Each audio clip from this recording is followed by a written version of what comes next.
So we're living through dark times in the shadow of the pandemic that's still all around us. And that's on top of the warming world, which this conference is about. But there's another horror in mind that I think we need to bear in mind. And it reminded me again of that in that beautiful prayer we heard that Steve read out for us. And that is the sixth great mass extinction of species caused by human activities. And those creatures can no longer give praise to God in the way that Gregory articulated in that prayer. But what do we do about a genuine hope-filled future in that challenging context? And I believe that in order to do that, we need joined up thinking rather than specialization and isolationism, and move away from information accumulation to what I call integrated, dialogical and responsive wisdom thinking. But there are steps along that way to that wisdom thought. And one of the most important steps is finding ways in which we might call how to feed our soul, which are within our own Christian traditions. And so I'm going to argue in this lecture that hope properly understood from a Christian perspective needs to pay attention to the right way, in the right way about what is happening around us. And we need to, therefore, to build resilience if we're going to contemplate both our present and our futures. And through that, we will have the beginnings of the wisdom how to act. So what is this virtue then called hope? And I think one of the first steps that we need to make in order to distinguish or work out what hope is all about is to distinguish it from optimism. And literary scholar Terry Eagleton, in his Hope Without Optimism, published just a few years ago, has suggested that optimism is the belief that all things will turn out right. Pessimism is the assumption that all things will turn out badly. But true hope breaks the link with a doctrine of progress. It's not either of these. And so the Christian eschaton also is not identical with the consummation of history, but intervenes apocalyptically into the human narrative. So it's within human history, but also to a degree discontinuous with it. But the question is that many philosophers have asked, does hope give us a real portrait of the future or not? And for centuries, there's been quite a long philosophical debate about whether hope is illusory. Going back to Plato, for example, who thought that hope was deceptive, and Euripides, who viewed it even stronger as a curse on humanity. Hope requires fewer grounds for it than belief or faith, because it's not invalidated by improbability. So it's rational to hope for something, but not necessarily believe it will come about. But if hope is to be meaningful in our present context, as philosopher Alan Mittelman has said, it also needs to be a secular and civic virtue operating in democratic societies. Hope, in Mittelman, hope moves away from being an individualist understanding to something that is socially inscribed and therefore has social and cultural significance, and why it's also particularly significant in the context in which we're thinking about hope today. So hope requires the possibility for change in the way that other desires do not. If there's a certainty of either positive or negative outcomes, hope will fade. So hope has its own wisdom, if you will, because it knows and affirms the value that inheres in being as such. So this is the ontological basis that Mittelman draws out. The knowledge base of hope is also therefore the knowledge of value. So it's not just about what we choose, but in a sense, what chooses us. Joining those two together of being and value in an ontology of hope. So Mittelman says this: if there are reasons for hope which grow out of an affirmation of value intuited in being as such, then hope expresses wisdom, not just defiance. So he edges towards a theological understanding of hope. And he's a Jewish philosopher who's not afraid to flag up his own Jewish heritage. So he claims also this, that to hope is to participate in an initial way in the unfolding of God's truth, in the anteroom, so to speak, of God's presence. I like that sense of being somehow in that anteroom of God's presence. It's not quite there yet, but it's awaiting somehow. So he's expressed a distinctive ontology of hope, but he resists the notion that other animals might be capable of hope. Because for him, they're unable to formulate the future in the way that true hope requires. I disagree with Mittelman on this, because I think the basic capacity of hope, at least when it comes to things like expectation, is one we share with other creatures. I also think it's really important when we're thinking about ecological issues that our narrative about hope needs to be inclusive of other creatures rather than separate ourselves, which could lead to isolationism, or even worse, some sort of human exceptionalism projected into the far off future. Primatologist Frans de Waal resists what he calls a veneer theory of morality, where human moral action is then added to an existing brutish nature in order to control its desires. And I've spent some time arguing that this is not, agreeing with this, that actually we need to try and understand those deep desires as also contributing to our morality rather than them being somehow opposed to it.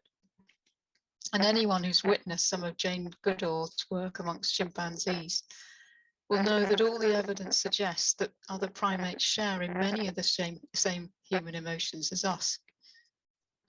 I haven't got a video to show, that was a bit too risky, but that sense of expectation can be seen in the faces of so many of our allo primates, or primates that are close to us in human terms, and many other social species. Anyone who has a dog or other pet will know how close they are in many respects to our own understanding. I'm not suggesting it's the same, and some of these distinguishing marks will come out as we talk about Aquinas' work. But when we're considering the biocultural evolution of the capacity of hope, we need to understand that the content of that hope will be species specific, according to our own cognitive or other capabilities.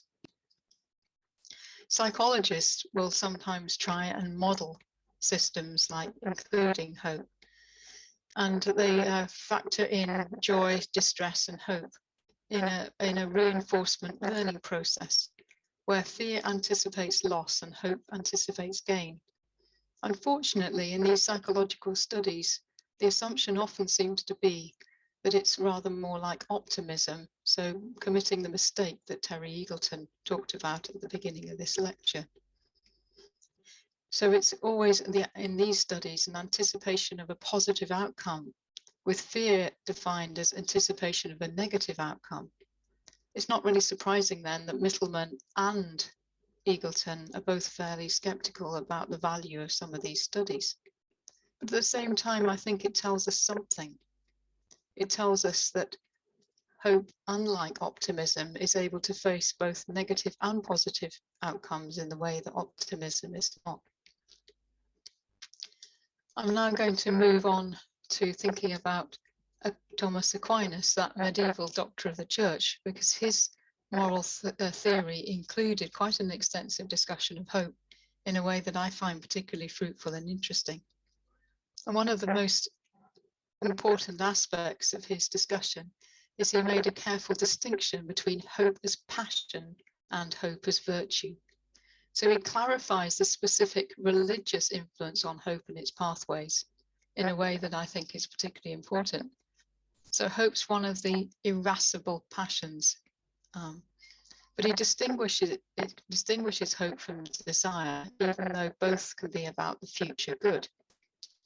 So desire regards the future good in an absolute way, whereas hope, and this is important, has something of the character of something difficult or arduous to attain. So it's not just about, well, I hope it's going to be sunny today, or I hope my foot gets better, which is what I'm thinking at the moment, or something like that. It's much more arduous or difficult to attain. That's true hope, even hope as passion. So hope is the movement of the appetitive power ensuing from a comprehension of a future good, a kind of stretching forth of the appetite.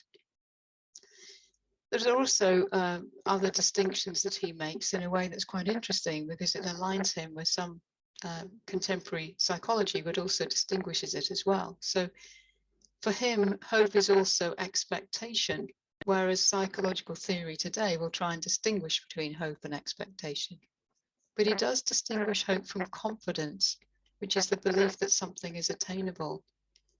Contemporary psychologies of hope always include a sense of uncertainty of the good to be attained.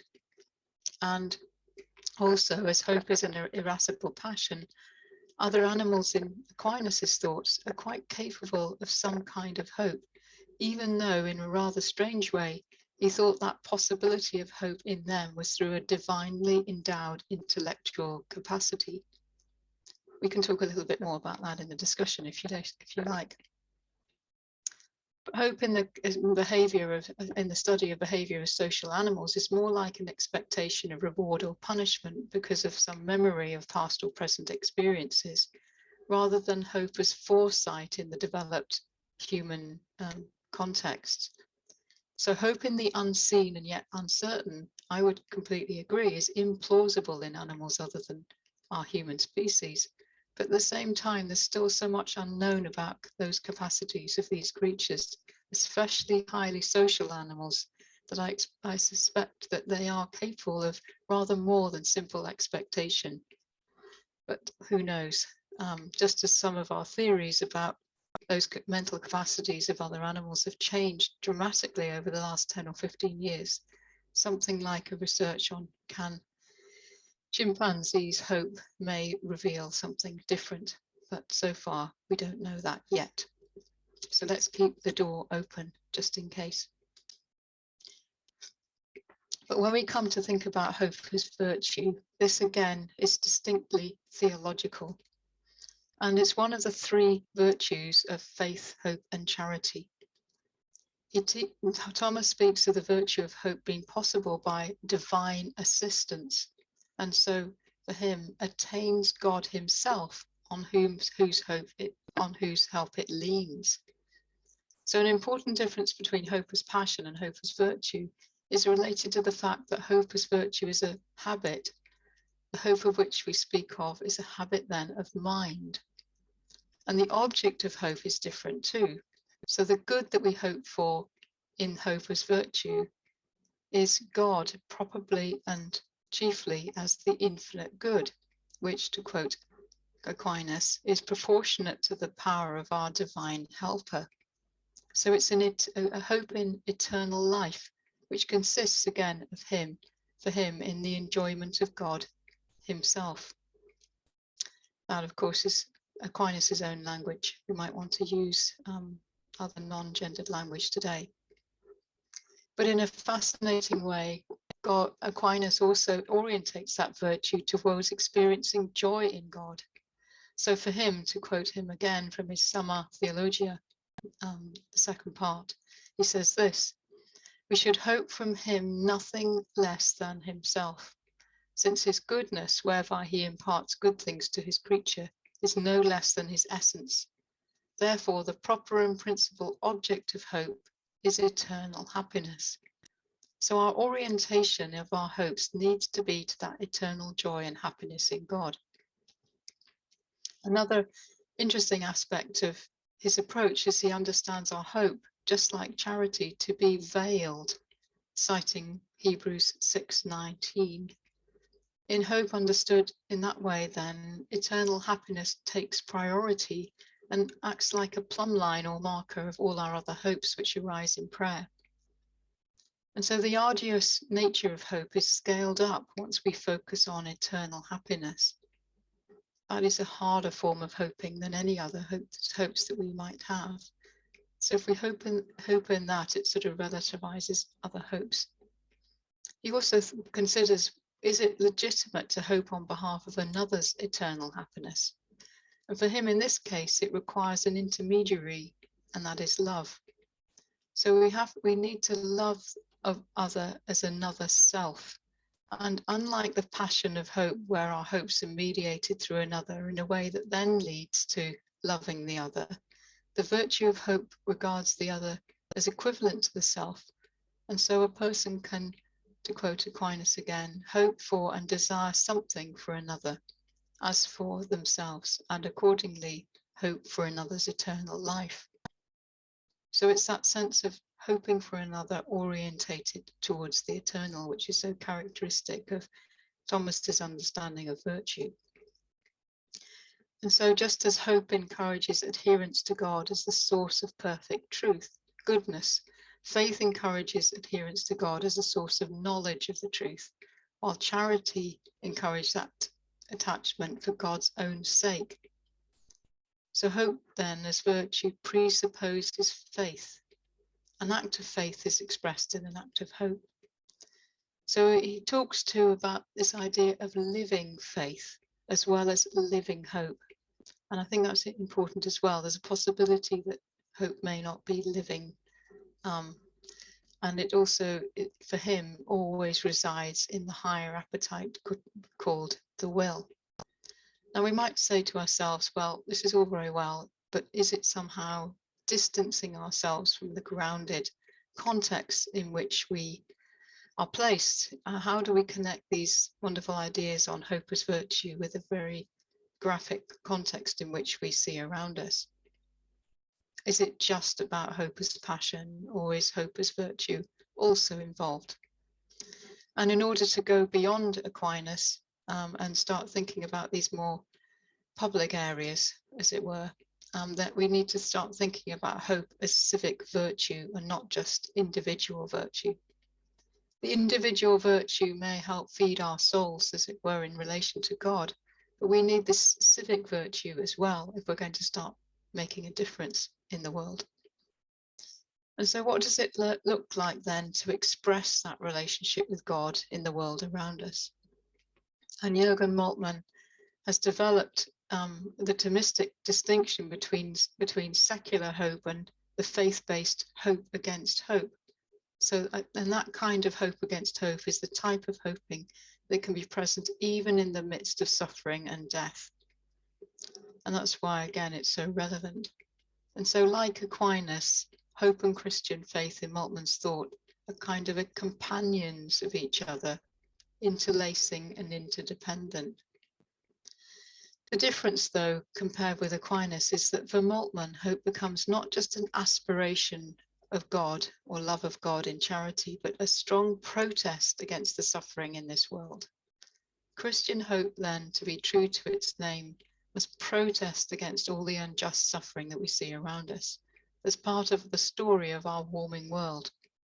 And it's not just the threat of the Earth's ultimate extinction that's at stake, but the wider unfolding of the process of that loss on the most vulnerable human and ecological communities. For Moltmann, hope makes us ready to bear the cross of the present. So it's an upside down aspect of hope, therefore, hope in the midst of suffering, that's stressed even more in Moltmann compared with Thomas. But he also takes into account the risks of presumption and despair, because for him, the greatest risk is not allowing the present to be challenged. So in other words, we need a practical radicality of hope. Further, hope for Moltmann, unlike Aquinas, seems to have an ontological priority over love. So believing hope will itself provide inexhaustible resources for the creative, inventive imagination of love. And that's interesting because here we see the breaking in of Christian hope into the present, what Moltmann calls adventus, opposing futurans, which is just the extension of our hopes into the future. And arguably that distinction between adventus and futurans is one of his most original contributions to a theology of hope. I also think that the Catholic theologian Karl Rahner is particularly important in filling out, if you like, the bridge between Aquinas' position, where he talks about God as the object of hope, as well as understanding some practical questions on the ground. Hope as theological virtue becomes possible because of what Rahner calls divine self-bestowal. That is, where we are receptive to the divine logos, and also the divine pneuma, and correspondingly weaving these two together in faith and love. So for him, hope, faith, and love are in this dance together through divine bestowal. He's also quite critical of scholastic tendencies to replace that vision of a quality of hope with its virtual disappearance once it's possessed or attained, because that's often how the scholastics understand what hope is all about. Instead of humanity attaining something by possession, he stresses that unfathomable mystery, something that must be sustained and endured, something that must be comprehended, rather than attempting something to be comprehended and controlled. And again, I find this extremely fascinating, where he talks about hope as a process of constantly eliminating the provisional in order to make room for the radical and the pure uncontrollability of God. It's the continuous process, he says, of destroying that which appears in order that the absolute and ultimate truth may be the intelligible as comprehended, and love may be that which is brought about by our love. Hope then doesn't so much disappear, but continues and endures and makes possible love and faith. So in Rahner, the Christian must impress the form of hope upon the framework of the world. So it's in a concrete form, reappraisal and critique, while sitting lightly to anything in this worldly life, as if human life was totally dependent on it. So he attributes this transforming aspect of hope in the world as both depending on a greater hope in God, but also making it real. So he says this as well: in the power of this greater hope, he possesses the lesser hope, namely the courage to transform the framework of secular life, as the council puts it. And thus the converse is true no less. In this lesser hope, the greater one is made real. So those two modes of hope then work together in order to transform society.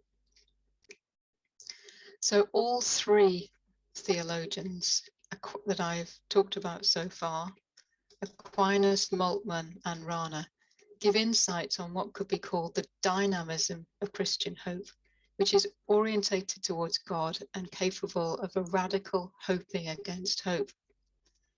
So hope's situation at the boundary of impossibility yet possibility is particularly resonant in the context we find ourselves of climate change, environmental damage, injustices. Here I've shown all the different boundary points that are rapidly being breached.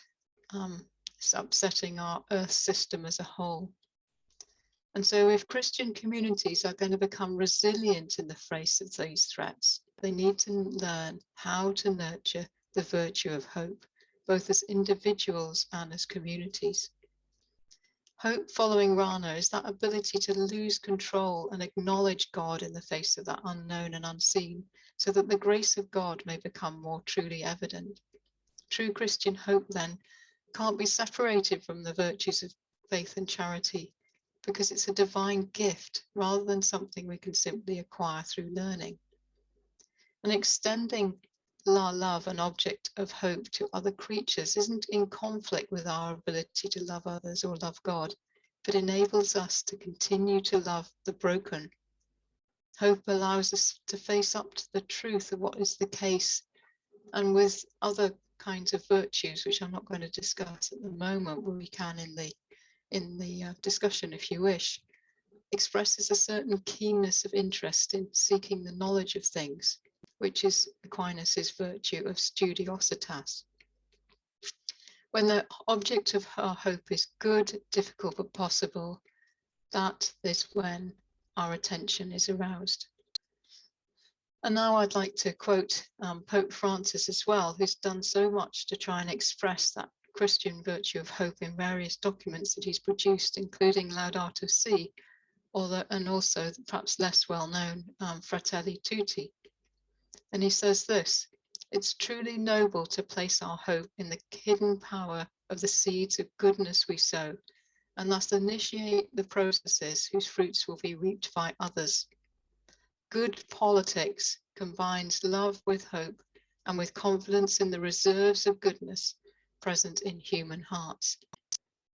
And I'd like to go even further than this and suggest that finding and developing a closer relationship with the land and its creatures, and even in the recognizing their suffering and pain, and drawing on the virtue of hope, enables that attention also in a profound way to promote our own inner healing. And now I'm going to flip back again to another area which I find particularly interesting, and try to allow us to travel back in time, to deep time, to those very early human communities, where our ability to show compassion to others who were very seriously sick or suffering was completely unique. And many of those who were disabled had no possibility of recovery. And if we study those early human evolutionary stories in the context of really rapid and drastic climate change and other ecological stresses, in a remarkable way, the self-sacrifice of others towards sick even exceeded that in later centuries.